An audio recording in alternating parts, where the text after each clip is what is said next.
Hey folks, everything new under the sun. I want to show you an incubator I just got. Now, this is not a sponsored video. I paid for this. You can see that I paid for this and I bought it off Amazon. And this is basically a carbon copy, but a different, Chinese company than the original one that I got. And the original one that I got was about twice this price. I bought this one for about 111. The prices went down since I paid for it, which is interesting. I guess Amazon knows I already have one, so it's wanting me to get a second one for a lower price. But this is a really good deal, and even though the components are super high quality, this will last you for um, you know 10, 15, 20 incubations, maybe even more, if you take care of it, clean it up, that sort of thing. Um, and like I say, it's so cheap that you can just buy a new one after 4 or 5 years if you need one. Versus I paid $200 I think for the original one that I got, and then for the expensive incubators like Brincey's, for example, well, you're spending $500, $800 for an incubator of this size. When I could go out and get two of these, and if one broke, I could throw it in the trash. And the hatch rate is excellent on these. You're getting 70-75% hatch rate if you do it right and monitor it and stay on top of the water in the tray and that sort of thing. So it's a great little unit, and I thought I would just show you some pictures of the one that I have and kind of describe um, what I think of it. So I'm showing, this is a picture here of how I got it in the box. Now the old one came like this actually as well. I actually had the foam reversed on the other one, the original one that I had, but it has cutouts so that you can use the foam to also insulate it. So it ships in this foam to protect it, but like I say, it has the cutouts there. I guess I can't point to it, but on the right-hand side, it has a cutout for the control panel, and you can see what's happening with the eggs inside. And you look along the bottom, that cutout along the bottom of that image, that is for the water tray. So you can access it all and keep it extra warm while in that foam. So here's the top of it with the top removed. It's got a big lid on it. Uh, what's interesting about this is that it came with some interesting extra papers, like good quality cardstock calendars and information about incubating. And I thought this was fascinating. I didn't get this with my original one. This is good quality paper that they're putting into this color, thick paper, like I say, and you get a whole hatching calendar, and it's in what they call Chinglish. So some of um, the day one says, if you were the creator, and then one of the cards, what does it say? I forgot what it says. Anyways, it's you know what I mean about that. But anyways, this is a really cool calendar. You can print the number of eggs on top and the start date of your thing, and put this on your fridge and count down. Here's the back of it, which gives you more information about days 1 to 4. Day 5, candle your egg, and you take a measure of the temperature and humidity, track it all the way through. What I would do with these actually is go ahead and photocopy these, and then you can make as many copies as you want and do and have them for all your incubations that you're doing. This is another one. Oh, this was the one. You see the label on that, cards for new players. This is the Chinglish that I'm talking about. New players, I guess people new to incubating. So it's, I don't know why they can't get a proper English speaking person to look at these things. But anyways, you'll get this kind of language all the way through, but you kind of understand. But it's very helpful. Again, this is cardstock. This is thick. This is not just 8.5 by 11, printer paper. This is actual cardstock, printed, glossy paper. Interesting. Here's the other side of it. It shows you how to candle it, where you can see, the veins, and if it's unfertilized, on the right hand, you see that. And here's another one.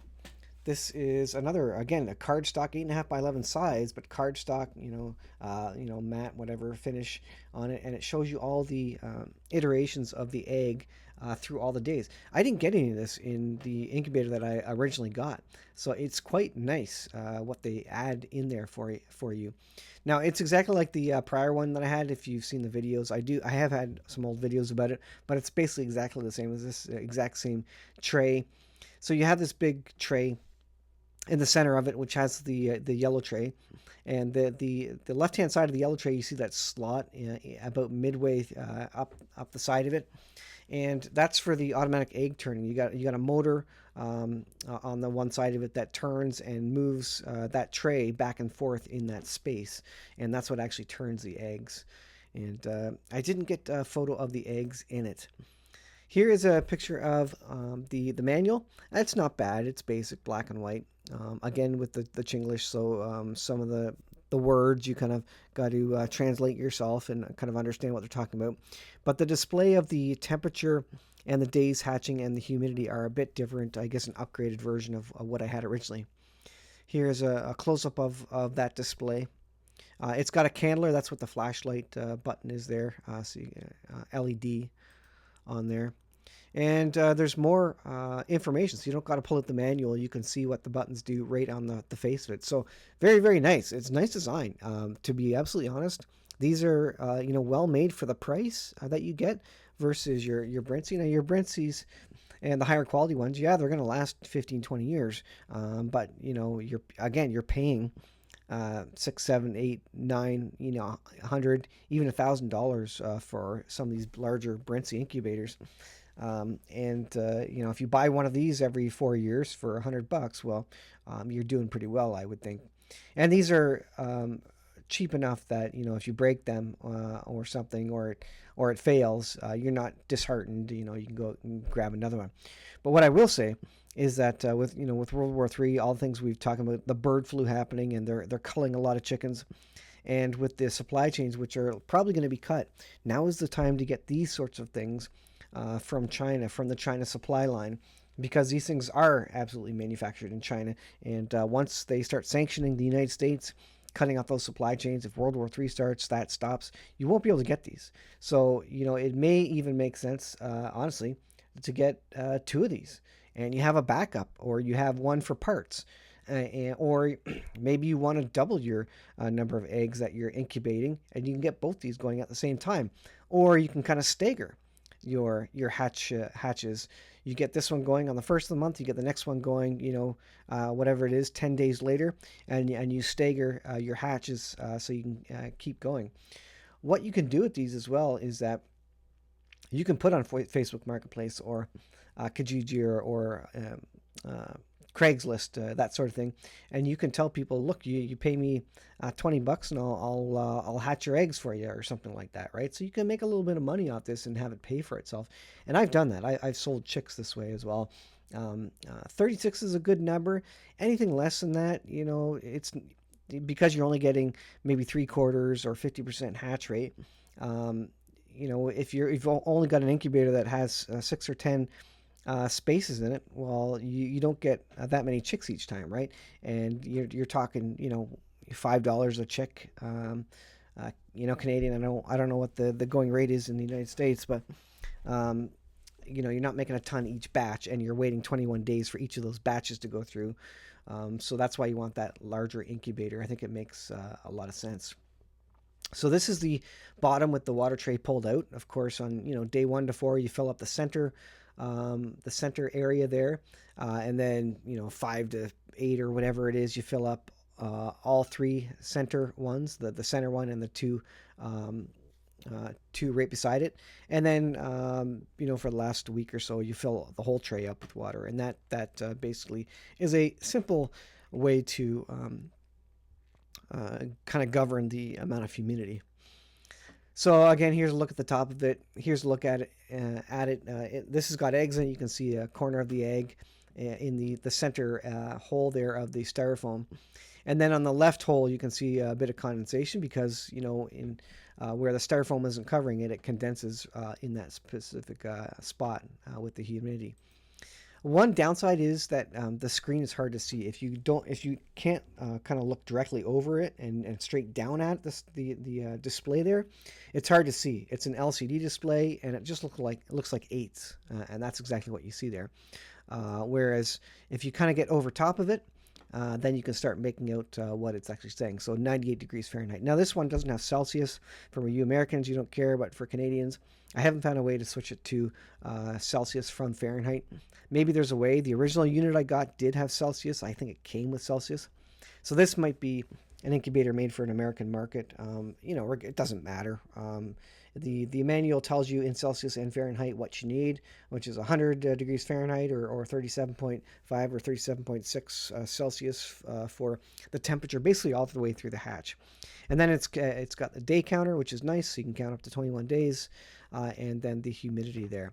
Now it's not 100% accurate, unless you want to pay the big bucks for the Brincy. It's hard to manage the humidity a bit, but I haven't had too much trouble. I generally get between 60 and 70% hatch rates, and basically I set it and forget it with this machine. I just go down and check the water every once in a while, and it seems fine to me.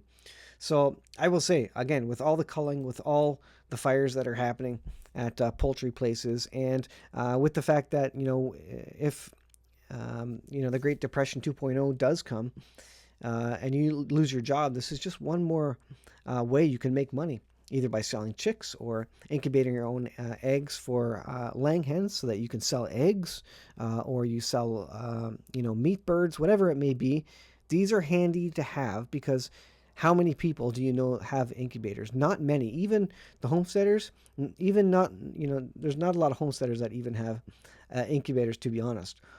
So when things go sideways and you can't go down to the local co-op for chicks and these sorts of things, this could be a very valuable thing to have to provide for all your neighbors. When people realize, oops, there's no more food in the grocery stores, I better get some chickens. The incubator is going to be worth the bank, because you'll be able to hatch these chicks relatively quickly in relatively good numbers during that period. So that's kind of my spiel on that. I certainly like this particular unit. If you go on Amazon, you'll find lots of them. But I find I've had good luck with the prior version of this one that I had, the 36 egg incubator. And this is made by Zejlo is the name of it. 36 egg automatic egg turner with temperature control and humidity monitoring. So you can find that again. For me, it's showing at $76 Canadian. I think it's probably more than that. You'll probably find it for about $100 Canadian. I don't know what that is in US dollars. You can do the math there, but I definitely highly recommend this particular unit. And it's so cheap. Like I say, it's almost disposable. Get a couple of them if you want a backup, or if you want extra parts. If a part fails, if the motor fails in it, or a fan fails, get a couple of them. It's still cheaper than the price of a more expensive professional incubator, and it does just the same thing. If the hatch rate isn't 80 or 90%, you can put a few more eggs in there and to make up for that difference in hatch rate. So I'll leave it there, guys. Thanks for watching. An important thing to be thinking about in this day and age.